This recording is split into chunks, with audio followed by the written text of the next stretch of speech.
سلام سلام ناي دسرانكس بيتسب كمينيخم دحانديخم مباركس بيتسب زخمكم كعصاب سكراب ناغوركم بيتسب كونو اوز محرام ميديا اناغر زلونا اوانو بساعتو دو قبللكم لايك غيركم جمرو ازاز 15 جنرال قعش ناب حرام ريتوريدو ناتهالي لزيزم نتحزبنان منغستنان زي شموخ عز قبرو اكلات حوحات دما نفيدرال منغسي مررتو እናገለጽ እዩ መንግስት ኢትዮጵያ ህዝብና ካብ ገጸ ምድሪ ሙሉን ምጥፋዕ ሊሙ ይሰራሃለ ከብል ወደብ ህወሓት ገሊጹ አውዝ ማሕራ ሚድያ ጉድ ዘበለ ድማ ፕሬዝዳንት ታደሰ ወረደ ሕንጻጽ ወሪድንዮ ፕሬዝዳንት ታደሰ ወረደ ሕጻጻቱን በፕሬዝዳንት ጊዜያዊ መምሕዳር ትግራይ ጀነራል ታደሰ ወረደ ብዛዓዚኦም ካልኦትን ክንርኢና ቅድሚ መደብና ምኻድና ግን ላይክ ምግባር ከይትርስዑ ከም እተው ክትኮናስ ብዛ ቪድዮ እዚኣ ንጀምር ኣለኹም ረሰም ዳውን ትገብርዎ ሰባይ 21 ከራተ ዳውን ትገብርዎ ይትሰቡ ማን ሙኻነይ ፈልጣይ ባለ I'm strong. A few moments later.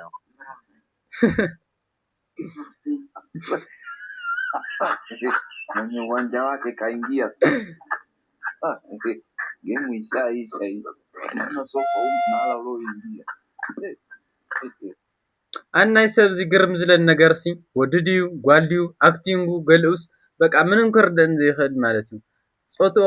ክፎሌ ከአልኩን እስከ ኣብ ኮሜንት እንታይ ጓልዲ ወዲ ንዓኹም ግርዘለኩም እስከ ኮሜንት ላይክ ምግባር ከይትርስዑ ንቕጽል እኛ የቀለድና አይደለም እዚ ማርኬት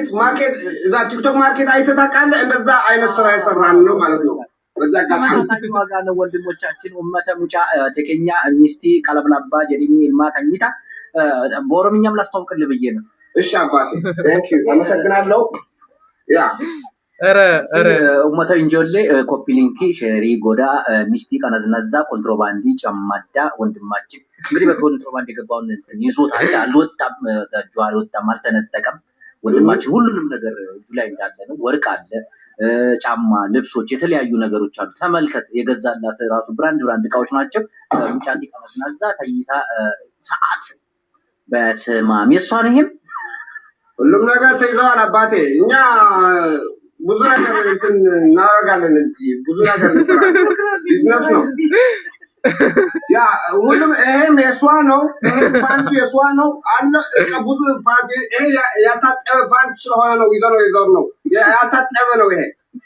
እዛ ሰዓት አርጋ የነበረችው ጥላ ሄደችው ይሄ አውጣታ ሌላ ይቀረች ይሄ አልታጠበም ከነሽታው ነው ያለው ያው እና ቅዱሳን የካደችውን ሚስት እቃ ሸጥ ነው መግዛት የምትፈልጉ እህቶቻችን አንዳንድ ቁጥር እየጻፋችሁ ትገባላችሁ ወርቅ አለ ጫማ ልብሶች ሰዓቶች ሞባይል የተለያዩ ስጦታዎች የሰጣት እነሆ ሳንት ይዘው ይወጣችሁ ይሄን ወንድማችንን ደግሞ የስፋን ትዝታ ቤት ውስጥ እንዳይቀር ስለፈለገ ሁሉንም ነገር ጭራሽ በኦሮሞ ኧረ ታይና ንግበረ ማርያም ኧረ ባርች ግደፍ ናይጀራው ጉድጌራቶ ሾይነሽ ዳና አኸ ሾይነሽ ዋ ከምዚ ዓይነት ጨካን መዃንካ አይፈልጥን ነይረ ጭራሽ ብመስታወቂያ ኢና ጨረታ ይወፅንዮ ክትገዙ ደልዩ ንሰበይትኩም ንዓርክኩም ነፍቃሪትኩም ብሕሳር ዋጋ አባርቹ ክተግኒ ትኽእሉ ኢኹም ከም ኣነ እውን ኣድቨርት ክገብረሉ የደልየ እስከ ንቐፅል ኮራ ተቓልቲ ኧረ ባርች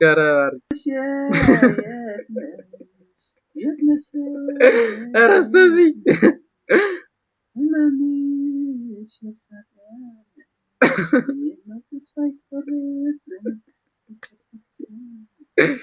ወይኔ አታ መጫወት እዚኦም ክንከውነቃ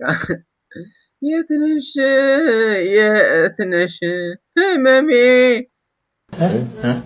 أنا محشكوني رخبا خبونت قرر عرقنا تزجاجي تسرح بكالي تزستاخله هو من مدرافين تودر ننتل كل ويا تي أوز محرم ميديا اسك أنا أقار زلو فيديو ما بزعبا تدي ما نحوحات استزارو زراني اسك سمعنين مدس አይ ይመጣው ገንዘብ ሁሉ ከየት የሚመጣ ከየት በእኛ በኩል ይለፍ ማለት ግን አንድ የሚያስታውሰኝ ስነ ቃላዊ ግጥም አለ ምንድነው ላሜን አረድኩና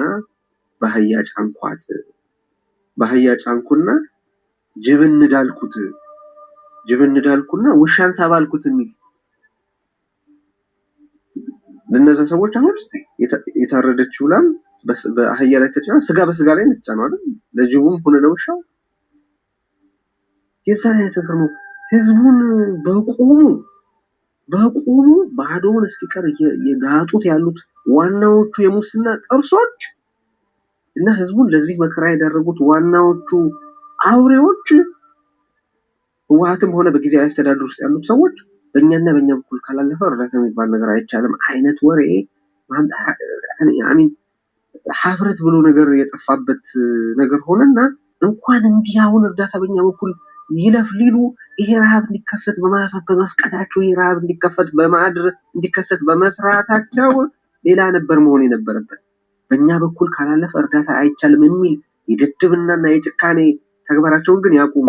ባርከስ ኮራት ተኸልቲ ኩሉ ሰብ ንሕወሓት ዝወቀሶም ዘሎ ምክንያቱ ፌደራል መንግስቱን ብዙሓት ቶናት ዝኣክል ናብ ትግራይ ሰዲደ ናብ ቅርሺ ክልወጥ ከሎ ድማ ናብ 32 ቢልዮን ዝኸውን ቅርሺ እኽሊ ሰዲደ ናበይ ኣትዩ ዘይበሃል ሕጂ እናተባሃለ እዩ። እዚ ድማ መብዛሕትኡ ሰብ ናወቀሶም ኮራት ተኸልቲ እና ኣድሂቦም ኣብዚ ስራሕም ተሰርሑ ደስ ምበለኒ ነይሩ ኣነ እውን ኮራት ተኸታተልቲ። እስከ ኣብዚ ማሕበራዊ ሚድያ ድማ ታደሰ ወረደ ናብ ሕፃፅ ወሪዱ ይበሃል። እስከ እዛ ቪድዮ እዚኣ ተኸታቲልና ንመለስ። ፕሬዝዳንት ታደሰ ወረደ ሕፃጣትዮም ብፕሬዝዳንት ጊዜያዊ ምምሕዳር ትግራይ ጀነራል ታደሰ ወረደ ዝተመርሐ ላዕለዎት ኣመራርሓ መንግስቲ ኣብ ዞባ ሰሜን ምዕራብ ትግራይ ዝተፈላለዩ ማእከላት ማዕቆቢ ተመዛበልቲ ሎሚ 18 ታሕሳስ 2018 ዓ.ም ዕላው ዑደት የሳለጥ ኣሎ። ፈለማይ ዑደቶም ድማ ማእከል ማዕቆቢ ሕፃፅ የካየድ ኣሎ። ባርከስ ኮራት ተኸልቲ ታደሰ ወረደ ናብ ሕፃፅ ምውራድ ድማ መብዛሕትኡ ሰብ እስካብ ሕጂ ኣብ ምንታይ ነይሮም እውን እናበለ እዩ። ኮራት ተኸልቲ ብጣዕሚ ድማ ሰብ ንሓዘን እዩ። ምክንያቱ ኣብቱ ክብፃሕ ዘለዎም ግዜ ዘይወፅሑሎም ቲክቶከራት ክወፅሑሎም ከለው ንምንታይ ሕጂ ወርዱ ዘይምውራድ ምሐሸ እውን እናበልዮም ኮራት ተኸልቲ መብዛሕትኡ ሰብ ድማ እናተቃወሞም። ንስኹም ከዓ ሓሳብ ርእይትኩም ኣቕምጡ። ኮራት ተኸልቲ እዚ እኽሊ ዝበሃል ናበይ ጠፊኡ ዝበሃል ዘሎ ድማ ሕጂ ንመፅንሒኦም ሂቦሞም ቶም ቲክቶከራት እምበር ኣብ ምንታይ ዓይነት ኩነታት ድሕሪ 2-3 ወላ ኩንታል ይወሃቡ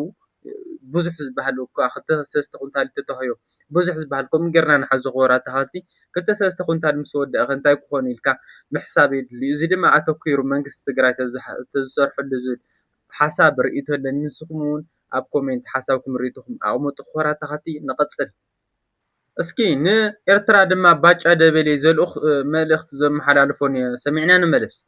የኤርትራ መንግስት አሰብን አድናለሁ ብሎ ኤርትራን ማጣት የለበትም ሲሉ ጄኔራል ባጫ ደበሌ ተናገሩ። ጄኔራሉ በንግግራቸው የኤርትራ መንግስት ብልጥ መሆን አለበት ያሉ ሲሆን አሰብን አድናለሁ ብሎ ኤርትራን ማጣት የለበትም ሲሉ ተደምጠዋል። ከዚህ ከጄኔራሉ ንግግር በኋላ እጅግ በርካቶች የተለያዩ አስተያየቶችም እየሰጡ ይገኛሉ። እናንተስ ስለ ጄኔራሉ ንግግር ምን ትላላችሁ? ያሰባችሁ ነገሩ ባርከስ ኮራት ተኸልቲ ኤርትራ ንግብፂ ባሕሪ ከም ሸጠትላ እውን ብዙሕ ሰብ ከም ሰምዐን እናተዘረበ ከም ዝነበረ ኣብዚ ማሕበራዊ ሚድያን ሰሚዕኹም ርኢኹም ትኾኑ ኢኹም ኮራት ተኸልቲ እና ሕጂ ባጫ ደበሌ ድማ ከምኡ ክግበር የብሉን ዝመስል ዓይነት